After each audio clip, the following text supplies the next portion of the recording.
ತಮ್ಮ ಬದುಕಿನಲ್ಲಿ ತಾವೇ ದಯವಿಟ್ಟು ಗೊಂದಲ ಮಾಡಬೇಡಿ. ಒಂದು ನಿಮಿಷ ಇರಿ. ಯಾರು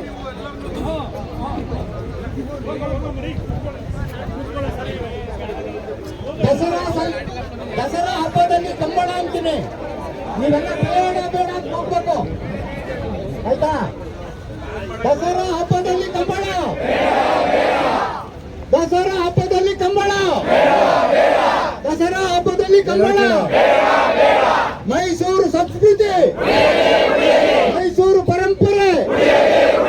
ದಸರಾ ಹಬ್ಬದಲ್ಲಿ ಕಂಬಳ, ದಸರಾ ಹಬ್ಬದಲ್ಲಿ ಕಂಬಳ. ಮರ ಗಿಡಗಳು, ಪ್ರಕೃತಿ ಪರಿಸರ, ಕಟ್ಟೆಗಳು, ಪ್ರಾಣಿ ಪಕ್ಷಿಗಳು. ದಸರಾ ಸಂದರ್ಭದಲ್ಲಿ ಕಂಬಳ, ದಸರಾ ಹಬ್ಬದಲ್ಲಿ ಕಂಬಳ.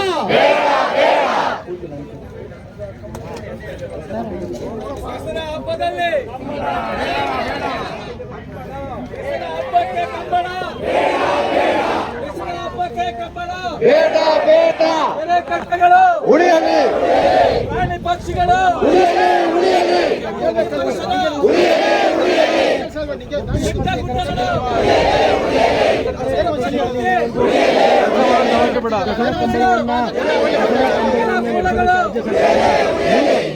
ಇದನ್ನ ವಿರೋಧಿಸಿ ಈಗ ಹಲವು ಪ್ರಗತಿಪರ ಸಂಘಟನೆಗಳು ಮತ್ತು ರೈತ ಸಂಘಟನೆಗಳು ನಡೆಸ್ತಾ ಇದ್ದಾರೆ. ಶಾತಗಲಿಯ ಕಟ್ಟಗಲಿಯಲ್ಲಿ ಪ್ರದೇಶದಲ್ಲಿ 150ಕ್ಕೂ ಹೆಚ್ಚು ಮರಗಳಿದ್ದಾವೆ. ಹೀಗಾಗಿ ಈ ಒಂದು ಮರ ಕಡಿಬೇಕಾಗುತ್ತೆ, ಜೊತೆಗೆ ಇಲ್ಲಿರುವಂತಹ ಪ್ರಮುಖವಾದಂತಹ ಮುಚ್ಚಬೇಕಾದಂತಹ ಸ್ಥಿತಿ ಬರುತ್ತೆ ಅನ್ನುವ ಈಗ ಹಲವು ಪ್ರಗತಿಪರ ಸಂಘಟನೆಗಳು ಪ್ರತಿಭಟನೆ ನಡೆಸ್ತಾ ಇರುವಂತಹದ್ದು. ಮೈಸೂರಿನ ಶಾತಗಲಿಯ ಬಳಿಯಲ್ಲಿ ಕಂಬಳ ನಡೆಸ್ತಾ ಇರುವಂತಹ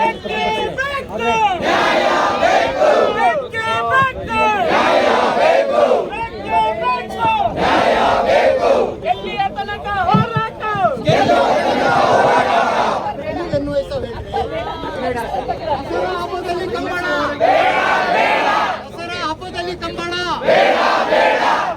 ಪ್ರಕೃತಿ ಪರಿಸರ, ಮರ ಗಿಡಗಳು, ಪ್ರಾಣಿ ಪಕ್ಷಿಗಳು, ಕಟ್ಟೆಗಳು, ಪ್ರಕೃತಿ ಪರಿಸರ. ದಸರಾ ಹಬ್ಬದಲ್ಲಿ ಕಂಬಳ.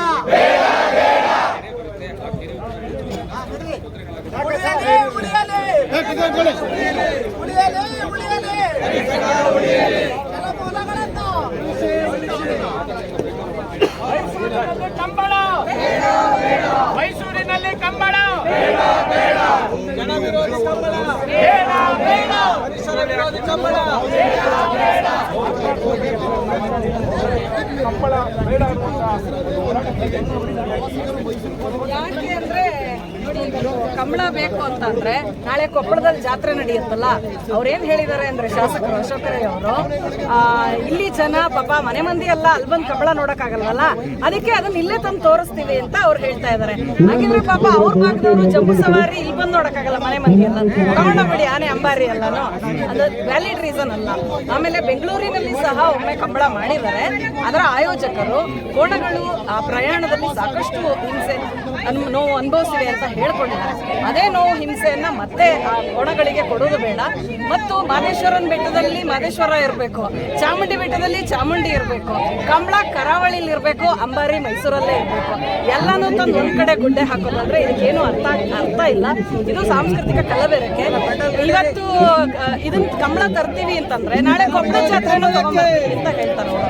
ಅದನ್ನು ಸ್ವಲ್ಪ ತೋರಿಸಿ ಮನೆ ಮಂದಿಗೆಲ್ಲ ಅಂತ ಅರ್ಥ ಇಲ್ಲ ಇದರಲ್ಲಿ. ಮೈಸೂರಿಗೆ ಹಾಕುವಂತ ಅದೇ ಕಂಬಳದಿಂದ ಪ್ರಾಣಿ ಹಿಂಸೆ ಆಗತ್ತೆ. ಮೈಸೂರಿಗಾಗೋ ಸಮಸ್ಯೆ ಅಂತ ಹೇಳಿದ್ರೆ ಗದ್ದೆ ಇಲ್ಲ, ರೆಡಿ ಮಾಡಬೇಕು. ನೀವು ಅದಕ್ಕೆಲ್ಲ ಇನ್ವೆಸ್ಟ್ ಮಾಡೋದ್ರ ಬದಲಿಗೆ ರೋಡ್ ಮೇಂಟೈನ್ ಮಾಡಿಸಿ ಸಾಕು. ನೀವು ಹೊಸದಾಗಿ ಕಂಬಳ ಮಾಡೋದು ಬೇಡ. ಕಂಬಳ ನೋಡೋ ಇಂಟ್ರೆಸ್ಟ್ ಅಲ್ಲಿ ಹೋಗ್ತಾರೆ, ನೋಡ್ತಾರೆ, ಬರ್ತಾರೆ. ನೀವು ಅದನ್ನ ಮಾಡ್ಲಿಕ್ಕೆ ಇದನ್ನೆಲ್ಲ ಹಾಳು ಮಾಡೋದು ಬೇಡ. ಮೈಸೂರು ಸಂಸ್ಕೃತಿ ಮೇಲೆ ಪ್ರಭಾವ ಬೀರುತ್ತೆ ಅಂತ ಹೌದು ಸರ್. ಯಾಕಂದ್ರೆ ಇಲ್ಲಿ ನಮಗೆ ದಸರಾನೇ ನಮ್ಗೆ ತುಂಬಾ ಚೆನ್ನಾಗಿ ಇವಾಗ ಏನೇನ್ ಪ್ರೋಗ್ರಾಮ್ಗಳಿದೆ ನಮ್ಗೆ ದಸರಾದಲ್ಲಿ ಅದನ್ನೇ ನಾವು ಮಾಡ್ಕೊಂಡ್ರೆ ಸಾಕು ನಮ್ಗೆ. ಇವಾಗ ಕಂಬಳ ಎಲ್ಲ ತಗೊಂಡ್ರೆ ಜನಸಂದಣಿ ಜಾಸ್ತಿ ಆಗುತ್ತೆ. ವಾಟರ್ ಇಲ್ಲ, ಇನ್ನ ನಮ್ಮ ಮೈಸೂರಲ್ಲಿ ಇವಾಗ ಈ ಸರಿ ಬರಗಾಲ ಇರೋದ್ರಿಂದ ನೀರಿಲ್ಲ. ಅದಕ್ಕೆ ಎಷ್ಟೊಂದು ತುಂಬಾ ನೀರ್ ಬೇಕಾಗಿದೆ. ಹಾಗಾಗಿ ಜನಸಂದಣಿನೂ ಕೂಡ ಜಾಸ್ತಿ ಆಗುತ್ತೆ. ಸೊ ಕಂಬಳ ನಮ್ಮ ಮೈಸೂರಿಗೆ ಬೇಡ. ಜಂಬೂ ಸವಾರಿ ಕಂಬಳ ಅಂತ ಹೇಳಿ ನಾವು ಬಾಲ್ಯದಿಂದನೂ ನೋಡಿಲ್ಲ, ಇನ್ನು ಮುಂದೆನೂ ನೋಡೋದಿಲ್ಲ, ನೋಡೋಕ್ ಸಾಧ್ಯನೂ ಇಲ್ಲ. ಇದನ್ನು ಬಹಳ ಖಂಡಿತವಾಗಿ ಸಾರಾಸಗಟಾಗಿ ತಿರಸ್ಕರಿಸ್ತೀವಿ, ನಿರಾಕರಿಸ್ತೀವಿ, ಖಂಡಿಸ್ತೀವಿ. ಇದರ ವಿರುದ್ಧ ಜನಾಂದೋಲನವನ್ನು ನಾವು ಮಾಡ್ತೀವಿ. ಇಷ್ಟು ಪ್ರತಿಯೊಬ್ಬರು ಪ್ರತಿಭಟನಾಕಾರರು ಹೇಳ್ತಾ ಇರುವಂತದ್ದು ಯಾವುದೇ ಕಾರಣಕ್ಕೂ ಕೂಡ ದಸರಾ ಸಂದರ್ಭದಲ್ಲಿ ಸರ್ಕಾರ ಘೋಷಣೆ ಮಾಡಿದ ಪ್ರಕಾರ 157 ತಾಲೂಕಲ್ಲಿ ಬರ ಪೀಡಿತ ಅಂತ ಘೋಷಣೆ ಮಾಡ್ತಾ ಇದ್ದಾರೆ. ಇದನ್ನ ರಾಷ್ಟ್ರೀಯ ವಿಪತ್ತು ಅಂತ ಘೋಷಣೆ ಮಾಡಿ ಅಂತೇಳಿ ರಾಜ್ಯ ಸರ್ಕಾರ ಕೇಂದ್ರ ಸರ್ಕಾರಕ್ಕೆ ಮನವಿಯನ್ನು ಸಲ್ಲಿಸಿದ್ದಾರೆ. ಇವತ್ತು ಹಿಂಗಾರು ಫೇಲ್ಯೂರ್ ಆಗಿದೆ. ಎಲ್ಲ ಡ್ಯಾಮ್ಗಳು ಕೂಡ ನೀರು ತುಂಬಿಲ್ಲ. ಇವತ್ತು ಫಸಲು ಹಾಕಿರ್ತಂಥದ್ದು ಫಸಲುಗಳು ಕೈಗೆ ಬರ್ತಾ ಇಲ್ಲ. ಇವತ್ತು ರಾಯಚೂರು ಆ ಕಡೆ ಭಾಗ ರೈತರು ಇವತ್ತು ಗೂಳೆ ಹೋಗ್ತಾ ಇದ್ದಾರೆ. ಇವತ್ತು ಬರ ಪರಿಸ್ಥಿತಿ ಎದುರಿಸ್ತಾ ಇದ್ದೀವಿ. ಅದರಿಂದ ನಾವು ಹೇಳ್ತಕ್ಕಂಥ ಆಡಂಬರ ಕಾರ್ಯಕ್ರಮಗಳನ್ನು ಬಿಟ್ಟು ಸರಳವಾಗಿ ಆಚರಣೆ ಮಾಡಿ, ಏನು ಕಂಬಳ ಅಂತೇಳಿ 8 ರಿಂದ 10 ಕೋಟಿ ರೂಪಾಯಿ ನೀವು ಅಧಿಕೃತವಾಗಿ ಘೋಷಣೆ ಮಾಡಬೇಕು, ಸಿದ್ಧತೆ ಮಾಡ್ಕೊಳ್ಳೋದಕ್ಕೆ ವಿರೋಧ ಇದೆ. ಕೇವಲ ಇದೇ ದುಡ್ಡನ್ನು ಬರಪೀಡಿತ ಪ್ರದೇಶಗಳಿಗೆ ಮೇವು ಇಲ್ಲದೆ, ದನಗಳಿಗೆ ಜಾನುವಾರು ಇಲ್ಲದೆ ಇವತ್ತು ಗೂಳ ಹೋಗ್ತದೆ. ಅದಕ್ಕೆ ನೀವು ವ್ಯಯ ಮಾಡಿ. ಆ ಕಾರಣಕ್ಕೆ ನಾವು ಇವತ್ತು ಕೃತಕವಾಗಿ ಇಲ್ಲಿ ನೀರನ್ನು ತಂದು ಮಾಡೋ ಅಂಥದ್ದು ವಿರೋಧ ಇದೆ. ಮತ್ತೆ ಪರಿಸರ ನಾಶ ಆಗ್ತದೆ. ಈ ಕಾರಣಕ್ಕೆ ಕರ್ನಾಟಕ ರೈತ ಸಂಘ ಮತ್ತು ಪರಿಸರ ಎಲ್ಲ ಸಂಘಟನೆ ಕೂಡ ನಾವು ವಿರೋಧವನ್ನ ಮಾಡ್ತಾ ಇದ್ದೀವಿ. ಮಾಡೇ ಮಾಡ್ತೀವಿ ಅನ್ನುವಂಥದ್ದು ಸರ್ಕಾರ ಓಡಿಸ್ತಾರೆ ಅಂತ ಹೇಳಿದ್ರೆ ನಮ್ಗೆ ಇದು ಆಶ್ಚರ್ಯ. ನಮ್ಮ ಮಕ್ಕಳಿಗೆ ಯಾವ ಸಂಸ್ಕೃತಿ ನಾವು ಹೇಳ್ಕೊಡವ? ಇದು ಪ್ರಕೃತಿಯ ವಿರುದ್ಧ, ಪರಿಸರದ ವಿರುದ್ಧ, ಮರ ಗಿಡಗಳ ಹಾಳು ಮಾಡುವಂತ ಒಂದು ವ್ಯವಸ್ಥೆ.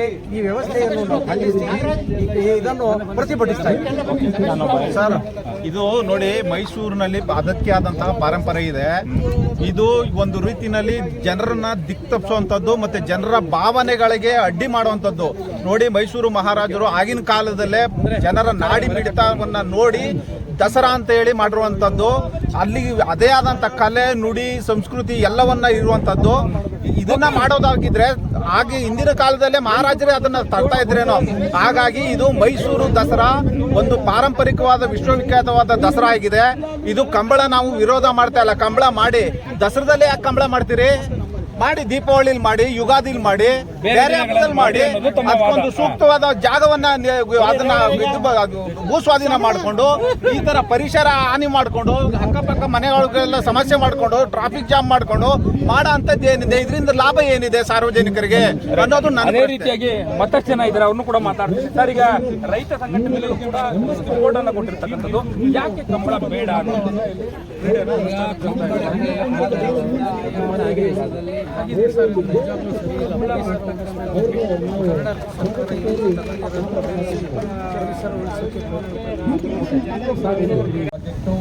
ಕೂಡಲೇ ಕ್ಲೋಸ್ ಮಾಡಬೇಕು. ನಾವು ಬೇಡವೇ ಬೇಡ. ಜೋರ್ ಚಪ್ಪಾಳೆ ಹೊಡಿರಿ. ದಸರಾ ಹಬ್ಬದಲ್ಲಿ ಕಂಬಳ, ಜೋರು. ದಸರಾ ಹಬ್ಬದಲ್ಲಿ ಕಂಬಳ.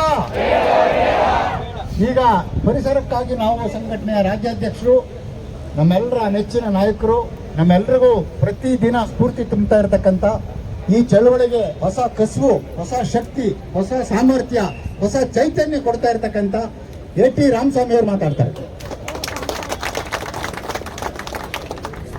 ಆ ಕಡೆ ಮೂಲೆಯಲ್ಲಿರೋರು ಬರಬೇಕು. ಬಸವರಾಜ್ ಕರೀರಿ ಅವ್ರಿಗೆ, KRS ಪಕ್ಷದವ್ರು ಕರೀರಿ ಅವ್ರಿಗೆ. ಮಾಧ್ಯಮದವ್ರನ್ನ ಕರೀರಿ, ಮಾಧ್ಯಮದವ್ರನ್ನ. ಇವರು ರಾಜ್ಯಾಧ್ಯಕ್ಷರು ಮಾತಾಡ್ತಾರೆ ಅಂತ ಹೇಳಿ ಬಸವರಾಜ್. KRS ಪಕ್ಷ ಅವಶ್ಯಕತೆ ಸಂಘಟನೆ ಟೀಮ್ ಮೈಸೂರು, ಪ್ರಗತಿಪರ ಸಂಘಗಳು, ಕನ್ನಡ ಪರ ಸಂಘಗಳು, ಭೂಮಿ ತಾಯಿ ಹೋರಾಟ ಸಮಿತಿ ಮತ್ತು ಇತರೆ ಸಂಘ ಸಂಸ್ಥೆಗಳು ಒಟ್ಟುಗೂಡಿ ಮೈಸೂರಿನಲ್ಲಿ ಸಂಯಮನ ಕೈಗೊಳ್ಬೇಕಾಗ್ತದೆ. ನಾವು ಮಾಡೇ ಮಾಡ್ತೀವಿ ಅಂತ ಹೇಳ್ತಾರೆ. ದುರ್ಯೋಧನ ಹಠ ಮಾಡಿ ಏನಾದ, ಸರ್ವನಾಶ ಆದ. ಹಂಗೆ ಜನಕಪ್ರಾಯ ವಿರುದ್ಧ ಹೋಗಬೇಡಿ ಆಡಳಿತ ನಡೆಸೋರು. ಮೈಸೂರು ದಸರಾ ನಮ್ಮ ನಾಡ ಹಬ್ಬ. ಚಾಮುಂಡಿ ತಾಯಿ ನಮ್ಮ ನಾಡ ದೇವತೆ. ಈ ದಸರಾ ಹಬ್ಬದಲ್ಲಿ ಧಾರ್ಮಿಕ ಸಾಂಸ್ಕೃತಿಕ ಕಾರ್ಯಕ್ರಮವನ್ನ ಮಾಡ್ಕೊಂಡು ಬಂದಿದ್ದೀವಿ. ಆ ಪರಂಪರೆ ಉಳಿಸ್ಕೊಂಡು ಹೋಗ್ಬೇಕು. ಧಾರ್ಮಿಕ ಕಾರ್ಯಕ್ರಮದ ಹೆಸರಿನಲ್ಲಿ ಅಧರ್ಮದ ಕೆಲಸವನ್ನು ಮಾಡಲಿಕ್ಕೆ ಹೋಗಬೇಕು. ಸಾಂಸ್ಕೃತಿಕ ಕಾರ್ಯಕ್ರಮಗಳ ನೆಪದಲ್ಲಿ ಅಸಾಂಸ್ಕೃತಿಕ ಕ್ರೀಡೆಗಳನ್ನು ಮಾಡಲಿಕ್ಕೆ ಹೋಗಬೇಕು.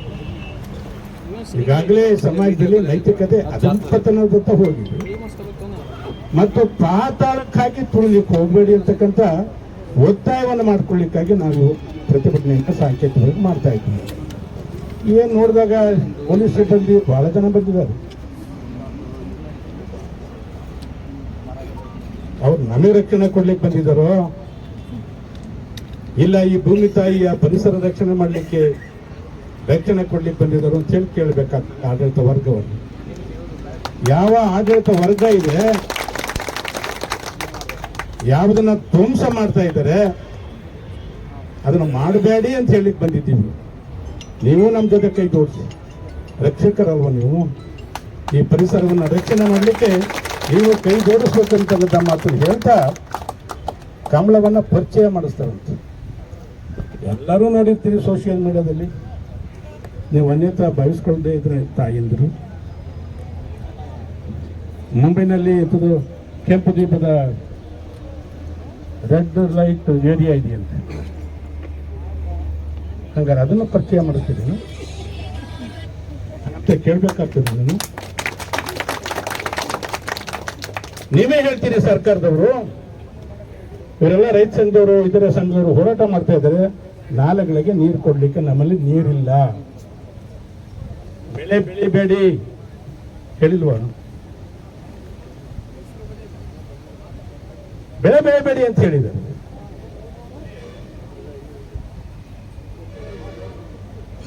ಈ ವರ್ಷ ಈ ಶತಮಾನದಲ್ಲೇ ನಾವ್ಯಾರು ಕಂಡು ಕೇಳಿ ಅರಿಯದ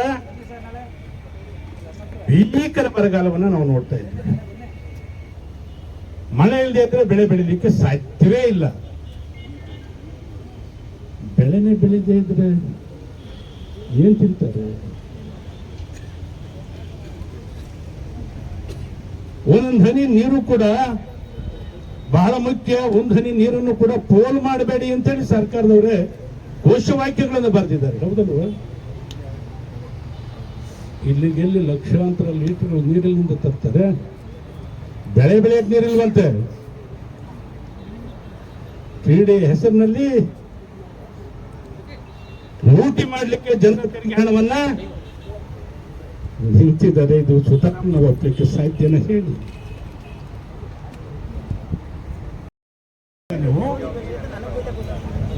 ನಾವ್ಯಾರು ಅಭಿವೃದ್ಧಿ ಪ್ರಗತಿಯ ಹೆಸರಿನಲ್ಲಿ ಪ್ರಕೃತಿಯನ್ನ ನಾಶ ಮಾಡಬಾರದು. ಪ್ರಗತಿಯ ಜೊತೆಯಲ್ಲಿಯೇ ಪ್ರಕೃತಿಯನ್ನ ಪರಿಸರವನ್ನ ರಕ್ಷಣೆ ಮಾಡದೇ ಇದ್ರೆ ನಾವಿವತ್ತೆಲ್ಲ ಇಷ್ಟೆಲ್ಲ ಅನಾಹುತಗಳನ್ನು ನೋಡ್ತಾ ಇದ್ದೀವಿ. ದುಡಿಬೇಕಾಗಿತ್ತು. ಅವರು ಮಾಡ್ತಾ ಇರುವಂತದ್ದು ಜನದ ವಿರೋಧಿತನವನ್ನ ಮಾಡ್ತಾ ಇದ್ದಾರೆ. ಆ ಕಾರಣಕ್ಕಾಗಿ ನಾವು ಇವತ್ತು ಈ ಪ್ರತಿಭಟನೆಗೆ ಬಂದಿರುವಂಥದ್ದು. ಕರ್ನಾಟಕ ರಾಷ್ಟ್ರ ಸಮಿತಿ ಪಕ್ಷ ರಾಜ್ಯದಲ್ಲಿ ಉದಯ ಆಗಿರುವುದು ಜನರ ಈ ಚಳುವಳಿಗಳ ವಿಚಾರವನ್ನೇ ಇಟ್ಕೊಂಡು ಸಾಮಾನ್ಯ ಜನರು ಕೂಡ ರಾಜಕಾರಣವನ್ನ ಮಾಡಬೇಕು ಅನ್ನುವಂಥ ಕಾರಣಕ್ಕಾಗಿ ಉದಯ ಆಗಿದೆ.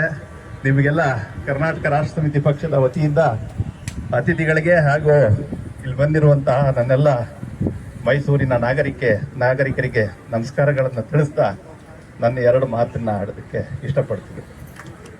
ಬಂಧುಗಳೇ, ನಾವು ಇವತ್ತು ಮೈಸೂರಿನಲ್ಲಿ ನಮ್ಮ ರಾಜಕಾರಣಿಗಳನ್ನ ಕೇಳಬೇಕಾಗಿದೆ. ನೀವು ನಮ್ಮ ಪರವಾಗಿ ಕೆಲಸ ಮಾಡೋದಕ್ಕೆ ನೀವು ಅಧಿಕಾರವನ್ನ ಹಿಡಿತಾ ಇದ್ದೀರಾ, ಇಲ್ಲ ನಮ್ಮ ವಿರೋಧವಾಗಿ ಕೆಲಸ ಮಾಡೋದಕ್ಕೆ ಅಧಿಕಾರದಲ್ಲಿ ಕೂರ್ತಾ ಇದ್ದೀರಾ.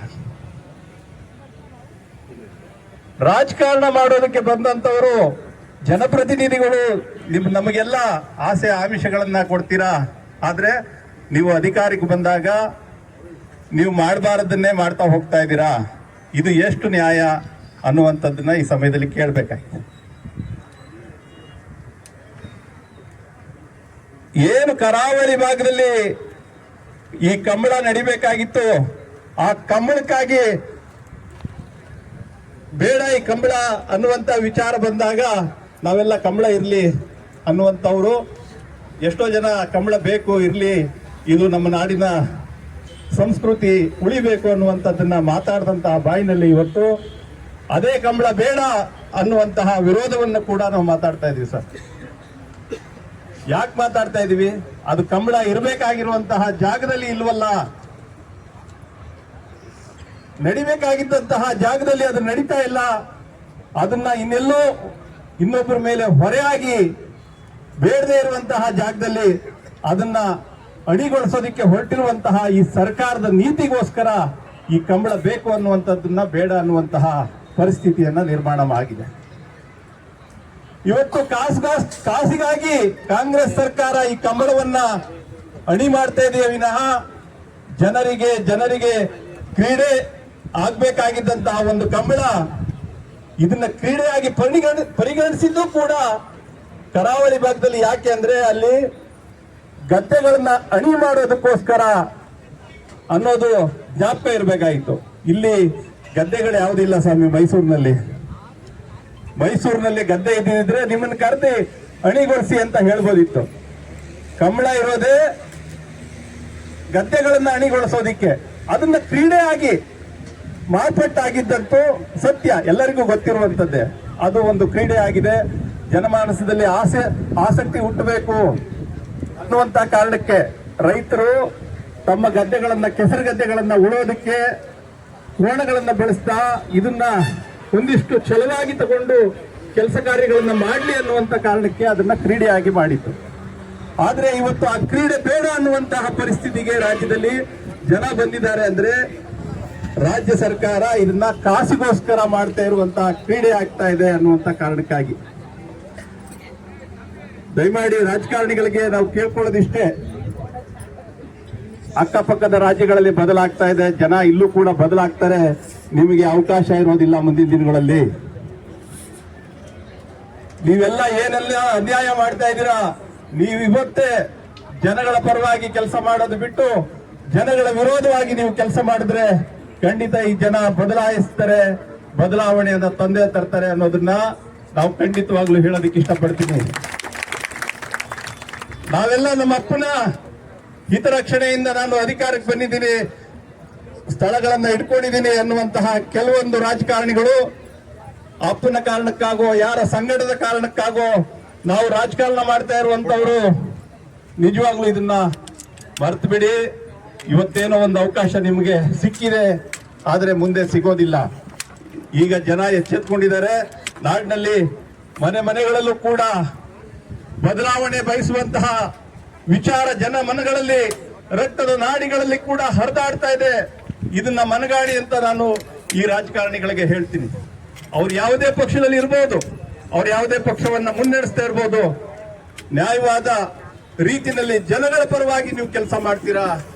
ನಿಮಗೆಲ್ಲ ಜನಗಳ ಪರವಾಗಿ ಕೆಲಸ ಮಾಡೋದಕ್ಕೆ ಅವಕಾಶ ಇದೆ. ಈ ಕಂಬಳ ಮೈಸೂರಿನಲ್ಲಿ ನಡೆಯೋದಕ್ಕೆ ಬಿಡೋದಿಲ್ಲ. ಕರ್ನಾಟಕ ರಾಷ್ಟ್ರಪತಿ ಪಕ್ಷ ಅದ್ರ ವಿರುದ್ಧವಾಗಿ ತನ್ನ ಕೆಲಸವನ್ನ ಮಾಡುತ್ತೆ. ಇದು ಎಲ್ಲಿ ನಡಿಬೇಕು ಅಲ್ಲಿ ನಡೀಲಿ, ಅದು ನಡೆಯೋದಕ್ಕೆ ನಮ್ಮ ಅಭ್ಯಂತರ ಇಲ್ಲ. ಆದ್ರೆ ಮೈಸೂರಿನಲ್ಲಿ ಇಂಥ ಸ್ವಚ್ಛಂದವಾದಂತಹ ಪರಿಸರದಲ್ಲಿ ನೀವು ಹಾಳು ಮಾಡೋದಕ್ಕೆ ಬಂದ್ರೆ, ನಮ್ಮ ಮೈಸೂರಿನಲ್ಲಿ ಪ್ರೇಕ್ಷಣೀಯ ಸ್ಥಳಗಳು ಬಹಳಷ್ಟಿದೆ. ಪ್ರವಾಸೋದ್ಯಮಕ್ಕಾಗಿ ಒಂದಿಷ್ಟು ಸ್ಥಳಗಳು ಆಲ್ರೆಡಿ ನಮ್ಮಲ್ಲಿ ಇದೆ. ಅದನ್ನ ನೋಡೋದಕ್ಕೆ ಜನ ಬರೋದಕ್ಕೆ ಸಾಕಾಗಿದೆ. ಅದಕ್ಕೆ ಬರುವಂತವ್ರನ್ನೇ ನಾವು ಅವ್ರಿಗೆ ಕೊಡುವಂತ ಆತಿಥ್ಯವನ್ನೇ ನಾವು ಕೊಡೋದಕ್ಕೆ ಸಾಧ್ಯ ಆಗ್ತಾ ಇಲ್ಲ. ಅವ್ರು ಕೊಡ್ಬೇಕಾಗಿರೋ ಆತಿಥ್ಯ ನಮಗೆ ಕೊಡಬೇಕಾಗಿರೋದಕ್ಕೆ ಬಹಳಷ್ಟು ಶ್ರಮ ಪಡಬೇಕಾಗಿದೆ. ಇನ್ನು ಮುಂದೆ ಜಾಸ್ತಿ ಇಲ್ಲಿ ಪ್ರೇಕ್ಷಣೀಯ ಬೇಡ. ನಾವು ಸ್ಥಳೀಯರಾಗಿ ನಾವು ಬದುಕಬೇಕಲ್ಲ, ನಾವು ನೆಮ್ಮದಿಯ ಬದುಕನ್ನ ಕಾಣಬೇಕು. ಇಲ್ಲೂ ನಮಗೂ ಪರಿಸರ ಬೇಕು. ದಯವಿಟ್ಟು ಇದನ್ನ ಹೇಳ್ತಾ ತಮಗೆಲ್ಲ ಕೈ ಮುಗಿದು ರಾಜಕಾರಣಿಗಳಿಗೆ ಕೊನೆ ಮಾತು, ದಯಮಾಡಿ ಇದನ್ನ ಬಂದ್ ಮಾಡಿ, ಇಲ್ಲ ನೀವು ಮನೆಗೆ ನಡಿ. ನಮಸ್ಕಾರ.